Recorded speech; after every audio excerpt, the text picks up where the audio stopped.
Why do some people succeed without chasing, while others chase everything and get nowhere? The answer is focus, ruthless, disciplined focus. The Stoics knew this. Marcus Aurelius wrote, "Concentrate every minute like a Roman on doing what's in front of you, not 10 things, one." When your energy is scattered, your life is scattered. But when your mind locks onto one path, you become magnetic. The world starts to move around you, not because you forced it, but because you aligned with it. In this video, we'll break down how focused energy, silence, and patience build a kind of momentum that no one can deny. If you've been feeling distracted, pulled in every direction, or tired of trying so hard, stop, listen. You don't need more effort, you need sharper direction. Like the video and subscribe if you're ready to stop chasing and start attracting. Number 1. The law of focused energy. When your mind locks onto a single purpose, something ancient awakens. What the Stoics called prohairesis, the power of deliberate choice. Every act of greatness begins not with talent, but with a disciplined decision to aim your entire being at one clear target. Light diffused is a gentle glow. Light concentrated burns through steel. Likewise, a scattered life has no heat, while a focused life becomes unstoppable. Yet we treat attention like loose change. Seconds are tossed to notifications, minutes to gossip, hours to half-hearted projects. We end days exhausted and strangely empty. Epictetus warned, "If you wish to improve, be content to appear ignorant of unnecessary matters." In other words, you cannot know everything and still be effective. Therefore, you must choose. Consider Steve Jobs, not as a tech icon, but as a Stoic in denim. When he returned to Apple in 1997, the company was drowning in dozens of unfinished gadgets. Jobs sketched a simple 4-square grid and declared, "We will build only these 4 products. Everything else dies," colleagues gasped. Investors panicked. But by narrowing Apple's vision, he magnified its power. That ruthless clarity birthed the iMac, the iPod, and eventually the iPhone. Proof that reduction can be the seed of revolution. For another illustration, look at J.K. Rowling. She wrote much of the first Harry Potter manuscript in Edinburgh cafes, while her infant daughter slept beside her, and government assistance barely covered rent. Offers to pivot into safer work were constant, yet she stayed riveted on the boy wizard no publisher wanted. 12 rejections later, one house finally said yes. The rest is literary history. Rowling's fortune was not built on multitasking. It was forged in the furnace of singular devotion. She teaches us that focus is not sterile seriousness. It is devotion fueled by vision. Every rejection letter became another hammer strike shaping the blade. Now apply these grids of focus to your own ambitions. Maybe you are a writer flirting with 3 genres, or an entrepreneur juggling 5 side hustles. Seneca would ask, how long will you be content with beginnings? Begin, yes, but then stay. Depth appears only after novelty fades. Plant one seed and let lesser sprouts wither. The oak grows because every drop of sap serves a single trunk. Focus is also presence. Marcus Aurelius urged himself to do what is in front of you. He was describing a sacred state where body, mind, and intention converge. Modern athletes call it flow. Ancient Stoics called it living according to nature. In that state, time expands, noise vanishes, and each movement feels inevitable. This is your competitive advantage, but it arrives only when distractions are exiled. Mastery, however, demands patience. Many lock onto a goal, then unlock the moment results lag. They want bamboo without the silent years underground. But roots grow before stalks rise. Therefore, marry your focus to faith. Faith that unseen progress is accumulating beneath the surface. Commit to the craft, even when praise is absent and metrics are flat. Jobs' breakthrough devices endured years of quiet iteration before dazzling the world. Critics mocked the silence. Jobs replied with results. You too need not broadcast every rehearsal, work in the dark, and let finished work speak in the light. The Stoics revered this discretion because it guards energy. The instant you seek applause, you invite distraction. Protect the flame by keeping it shielded until it can light the room itself. Of course, temptations stalk vigilance. First, social media, an economy built on fracturing attention into profitable shards. Second, relationships that belittle obsession because it reminds them of their own drift. Third, the whisper of self-doubt, insisting that committing to one path is reckless. Epictetus would smile and remind you, it is not events that disturb us, but our judgments about them. The moment you decide that a setback is data instead of defeat, you reclaim your focus. Therefore, build rituals that anchor you. Carve blocks of time when the phone is exiled and the mind is yoked to a single task. Begin each dawn by writing your overriding intention until it is etched into muscle memory. Celebrate progress privately, and when temptation to pivot appears, reread Marcus. Dig within. Within is the wellspring of good. Greatness often lies 1 inch below the final inch of dirt we are too tired to remove. As we close this principle, ask yourself one radical question. If you could devote the next 12 months to only one pursuit, what would it be? Answer honestly, for that answer shapes destiny. Then act accordingly. Trim the calendar, cut the noise, and let every choice serve that mission.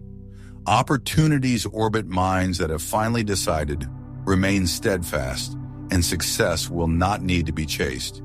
It will arrive, compelled by the magnetism of your unwavering focus. Transitioning to the next principle, remember, focus is the spear, but patience is the hand that guides it.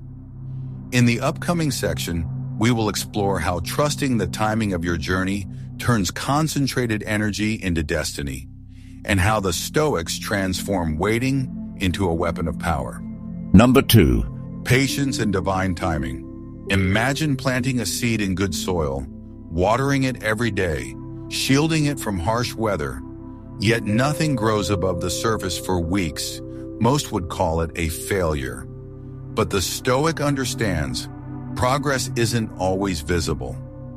Roots grow in silence. Seneca said, nothing important comes into being all at once. Even grapes need a season to ripen. Patience, then, is not waiting idly.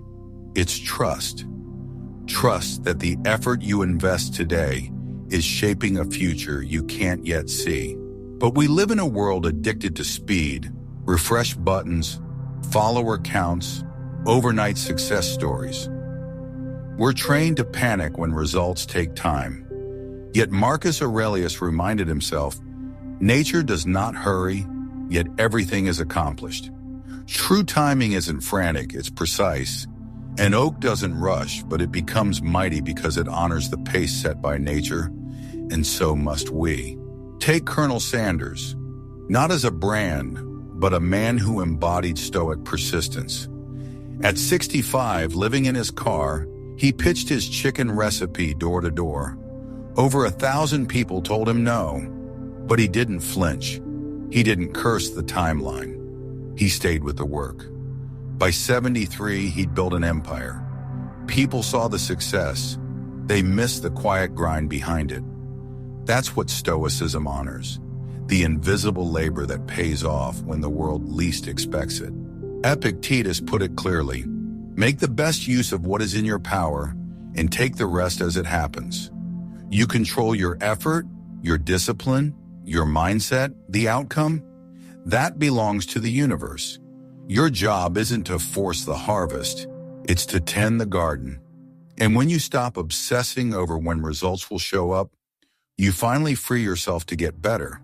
Ironically, that's what speeds the outcome. Look at Georgia O'Keeffe. For years, her paintings were dismissed as decorative. Critics didn't understand her vision, so she retreated into the silence of New Mexico's desert. There she painted without noise, without applause, and her work deepened. When the world was finally ready, she was already great. She didn't wait for fame, she prepared for it. That's divine timing, not luck, alignment born of discipline. So how do we cultivate patience in a world that rewards immediacy? First, build margin into your days. Stop overloading your schedule. Progress that matters takes space. Not every hour must be productive. Some must be quiet. The Stoic doesn't fill time to look busy. He slows down to move with intention. Each evening, ask not, "Did I win today?" but "Did I stay aligned?" Second, practice negative visualization. Not of disaster, but of delay. Imagine your goal taking years. Imagine your business growing slowly. Imagine the road being long. Make peace with that. Then when delays happen, you're not shaken, you're prepared, Seneca warned. He who suffers before it is necessary suffers more than is necessary. We suffer not because things are slow, but because we think they shouldn't be. That judgment is the real thief of peace. And yet patience without movement is just procrastination in disguise. The Stoic doesn't sit back and wish. He moves steadily, quietly. Thomas Edison tested 1,000 materials before finding the right filament for the light bulb. He said, "Many of life's failures are people who didn't realize how close they were to success when they gave up." Patience is not sitting still. It's trusting the timeline while showing up every single day. Still, you will be tempted to rush, especially when others seem to sprint ahead. But you must root your identity not in how fast you succeed, but in how faithfully you show up. Oprah Winfrey spent years behind the camera before finding her voice. She credits those early struggles with shaping her empathy and vision. Like a Stoic, she understood. Pressure can refine you if you don't run from it. So what does this look like in your life? It looks like committing to the process, even when applause is absent. It looks like trusting that your craft is maturing in the shadows. Most people quit because they think it's not working, but often the work is simply not done yet. You are not behind. You are preparing. You are becoming. The Greeks spoke of two kinds of time, chronos, which measures the clock, and kairos, which measures readiness. Chronos is when things happen. Kairos is when they're meant to. Your job is to stay ready, to train in the silence. So when kairos arrives, you don't flinch. You move with grace, not panic. So let others chase speed. Let them burn out. You will build, you will persist. Because you understand the truth. When the roots are deep, the tree doesn't fear the wind. When your patience is real, your results are inevitable. And when they arrive, it won't be a surprise. It will feel natural because you trusted divine timing, and it delivered. In the next section, we'll confront the hidden traps that sabotage this slow power, distractions that drain your energy and fracture your progress. Stay with me. It's time to protect your focus like your future depends on it, because it does. Number 3. The danger of distraction. Distraction doesn't always scream. Sometimes it whispers. It sounds like just 5 more minutes, or you can multitask this. It wears the face of productivity, yet slowly erodes your ability to focus, create, and live with clarity. The Stoics understood that external chaos is rarely the issue. It's the internal scattering that weakens a person. Seneca put it plainly, to be everywhere is to be nowhere. In trying to do it all, you end up doing nothing well. Every time you shift your focus, your mind bleeds momentum. It's not just about wasting time, it's about fracturing purpose. You can't become excellent at anything if your attention is constantly stolen, and the modern world is a thief. Algorithms are designed to hijack your impulses. Notifications train you to react, not reflect. Slowly, you stop living with direction and start living by default. Consider the artist Franz Kafka. By day, he worked at an insurance office. By night, he wrote in secret, despite chronic illness, social pressure, and long work hours, he carved out time in the early morning darkness to pursue his craft. He wasn't famous during his lifetime, but his focus built a legacy that reshaped modern literature.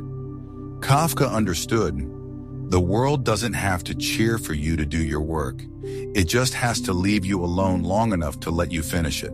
So why do we let distractions in? Because they offer relief from discomfort. It's easier to scroll than to sit with doubt. Easier to check email than to create something that might fail. Distraction is not just an attention issue. It's an avoidance strategy, Epictetus taught. When you are tempted to react, be silent. But that silence takes strength. It takes awareness.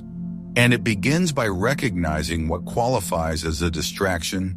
Yes, it can be social media, but it can also be people.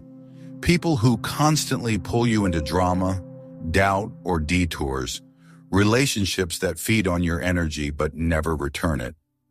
The Stoics would call these entanglements, Marcus Aurelius reminded himself daily, to waste no more time arguing what a good man should be. Be one. Every time you explain yourself to someone committed to misunderstanding you, you drift from your mission. You must protect your environment like your future depends on it, because it does. That means curating your inputs, audit what you consume, what you read, what you hear, what you allow into your mind, first thing in the morning and last thing at night. If it doesn't sharpen your focus, it's dulling it. There is no neutral media anymore. It either builds you or breaks you. Practical application begins with boundaries. Schedule sacred hours, non-negotiable blocks of time where you are unreachable. Let the world adjust, not because you're arrogant, but because you are aligned. Use tools that eliminate temptation. App blockers, quiet rooms, digital Sabbaths. Even the Stoics valued solitude. Seneca often retreated from Rome to write and reflect, not to escape, but to go deeper. Depth demands distance from distraction. Also, watch your thoughts. Not all distraction is external.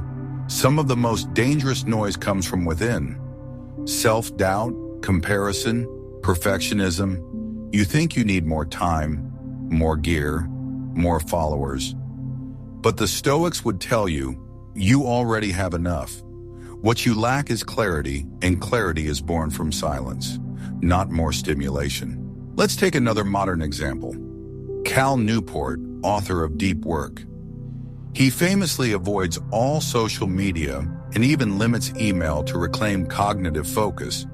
Critics mocked him, but his ideas revolutionized how professionals think about attention. His success didn't come from chasing every trend. It came from rejecting them. He proves that in a noisy world, silence is a competitive advantage. So ask yourself this: who or what has access to your mind without permission? Who are you letting into the temple of your thoughts? Because whatever holds your attention is shaping your identity. If you spend more time consuming than creating, reacting than building, it's not a time issue, it's a sovereignty issue. The Stoic protects their inner citadel from every small invasion. They don't negotiate with noise. And here's the hard truth. Distraction often feels good. It gives you something to do. But productivity is not the same as progress. Don't confuse busyness with momentum. A man running in circles still gets tired, but he's not moving forward. The Stoic moves deliberately. Each action is aimed. Each moment is chosen. So what do you eliminate? What do you walk away from today that's eating your life in small, silent bites? Maybe it's a toxic relationship. Maybe it's the lie that you can do everything. Maybe it's the habit of checking your phone before your mind has even awakened. Remove it, not later. Now, freedom is found in subtraction. Distraction is the death of momentum, and momentum is the soul of mastery. If you want to become undeniable, focus must be protected like a sacred fire. Feed it, guard it, let it grow until it becomes a force that burns through every excuse. As we move into the next section, remember this: The mind that is clear, the mind that is still, becomes magnetic. And when focus deepens, something strange happens. Success begins to chase you, not because you forced it, but because you finally became ready for it. Number 4. The magnetism of focus. There's a strange shift that happens when you stop chasing results, and instead chase mastery. The moment you devote yourself entirely to one thing, people begin to notice, not because you shouted, begged, or advertised, but because the depth of your work radiates something rare: presence. In a world addicted to noise and scattered ambition, focused energy becomes magnetic. The Stoics knew this power intimately. Marcus Aurelius wrote, "Stop wandering about. If you look to find tranquility, do less, or do what's essential." That was his formula. Cut the excess, go deep, and let your work carry its own weight.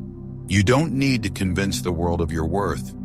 You need to become so grounded in your path that the world has no choice but to adjust around you. And the most effective way to do that? Master your craft in silence. Stay long enough at one thing that you stop being good and become undeniable. Let's look at a quiet example. Leonard Cohen, before his song Hallelujah became legendary, it was rejected by his label. He spent 5 years writing and rewriting the lyrics. Over 80 verses. It wasn't loud, it wasn't viral, it was persistent. Years later, the song was covered by other artists who finally made it famous. But the seed of it, the original brilliance, came from a man who labored alone in stillness, trusting that the song's depth would outlast the noise of the moment. That's what magnetism looks like. Not fame, not force, but quiet mastery that pulls the world toward it over time. The problem is, we're trained to broadcast, to share every step, to announce progress before it's real. But the Stoics teach restraint. They teach the virtue of megalopsychia, the great-souled man who does not need validation to know his value. You build magnetism not by seeking attention, but by creating something worth noticing. Epictetus was blunt about this. He said, "Don't explain your philosophy, embody it. If your life is aligned, your presence speaks louder than any post, any brand, any pitch. People feel it, because energy cannot be faked, and energy comes from where you place your attention." Let's take another example. Rick Rubin, the legendary music producer. He's known not for hype or technical wizardry, but for his presence. Artists describe being in a room with him as a kind of clarity. He listens deeply, he strips things down, he does less, and it has more impact. Why? Because he's not trying to prove himself. His focus creates gravity, he makes space feel sacred, and in that stillness, genius emerges. You don't need to be Rick Rubin, but you do need to be deliberate. Focused attention is not just how you master a craft, it's how you shape your identity. The Stoics believe that repeated action forms character. And if your repeated action is distraction, you become scattered. But if it's deep, deliberate effort, you become whole, unmistakable. So how do you cultivate that magnetism? Start by choosing depth over novelty. One platform, one voice, one message. Let your work compound in one direction. Momentum doesn't come from dabbling. It comes from devotion. That's when the energy builds. When people begin to say, there's something different about him, but there isn't. There's just less noise and more intention. Also, stop oversharing. Let your results speak. Share wins after they're built, not while you're still constructing them. There's power in the unseen. Marcus Aurelius didn't publish meditations to impress anyone. It was a private practice, a sharpening of the soul. That's what made it timeless. You don't need to perform. You need to become. Think about it like this. Every time you speak, you give away a little energy. Every post, every argument, every reaction, it's all an output. But your magnetism builds in silence. It builds when you resist the urge to be understood and choose instead to be focused. Real power doesn't need to announce itself.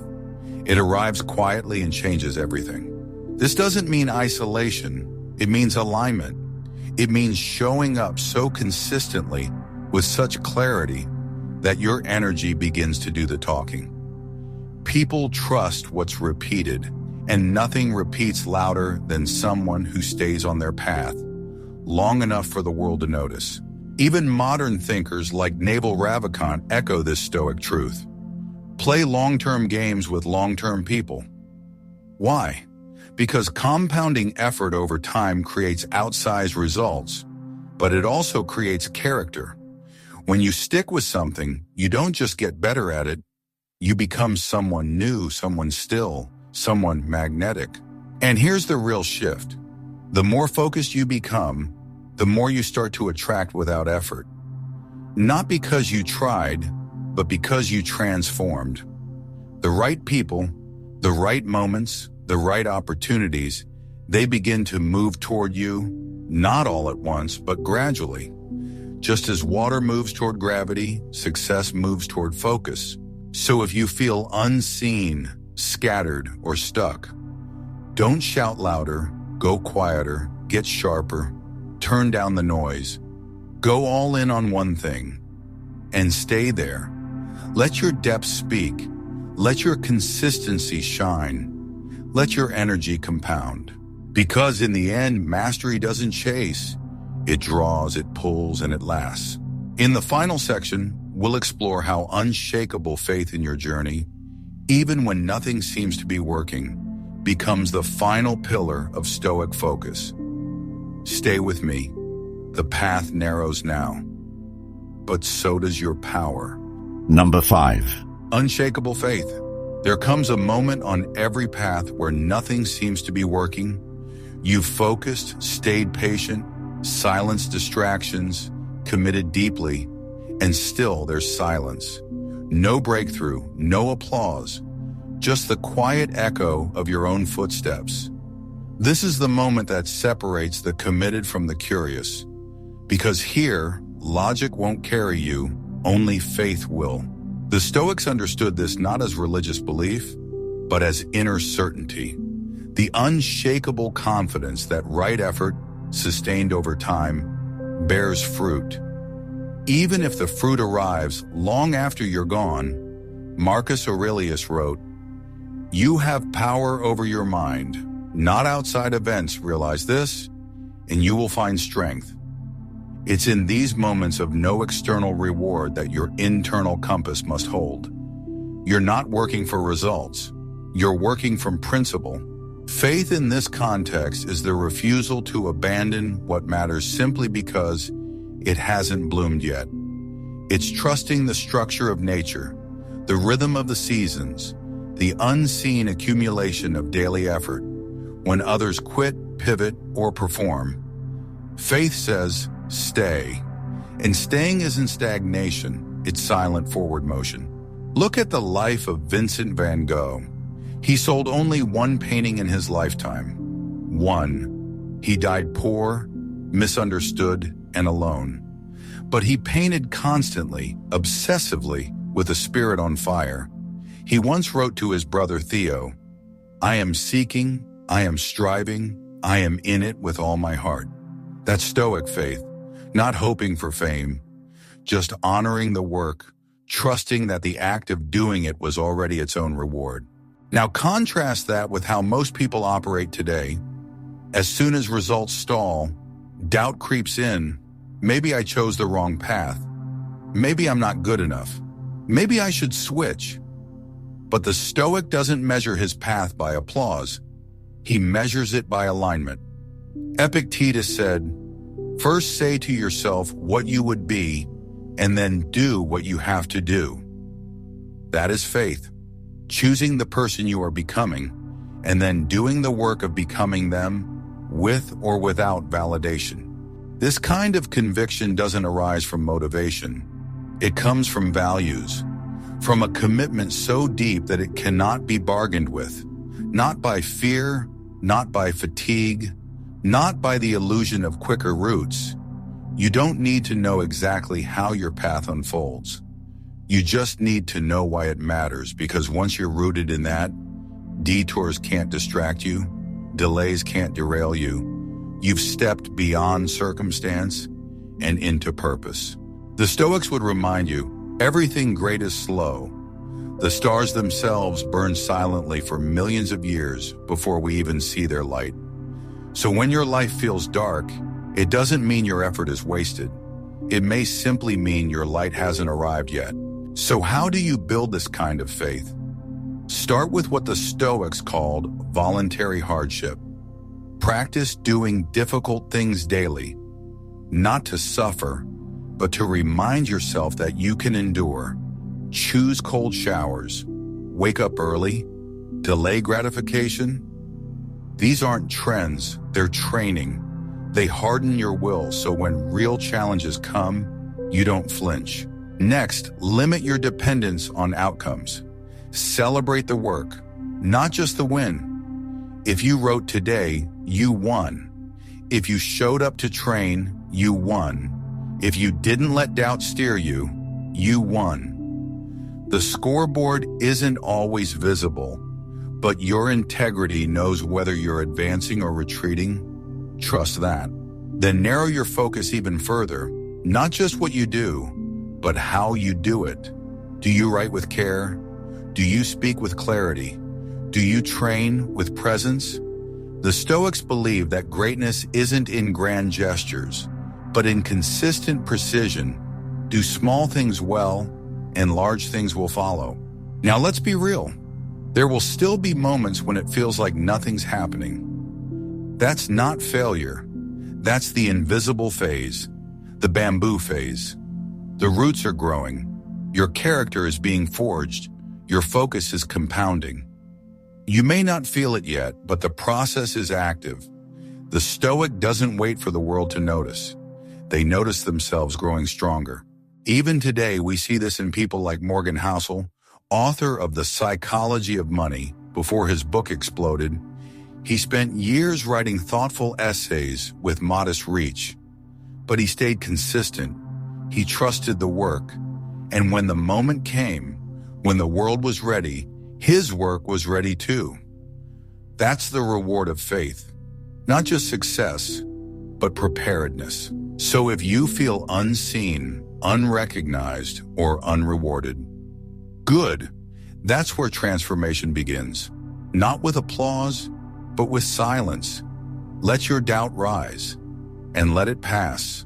Let your fear speak, and let it die without reply. Because underneath that noise is something stronger, the part of you that refuses to quit. And when that part of you becomes louder than the world's expectations, you are finally free. Not because you achieved something, but because you no longer need to. The Stoics call that freedom. The world calls it power, but you will know it simply as peace. This is the final pillar. When focus becomes faith and faith becomes fuel, you stop chasing, you start becoming. You don't need to be louder.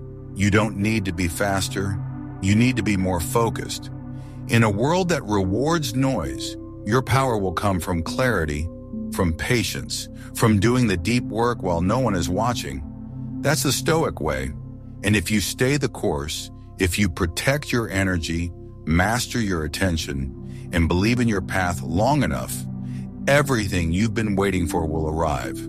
Not all at once, not in the way you imagined, but in a way that makes perfect sense. Because success isn't something you chase, it's something you attract by who you become. So don't break, don't rush, don't shrink. Stay focused, stay grounded, and let your silence speak for you. If this message resonated like the video, subscribe for more Stoic content and share your thoughts in the comments below. The path is narrow, but you don't have to walk it alone.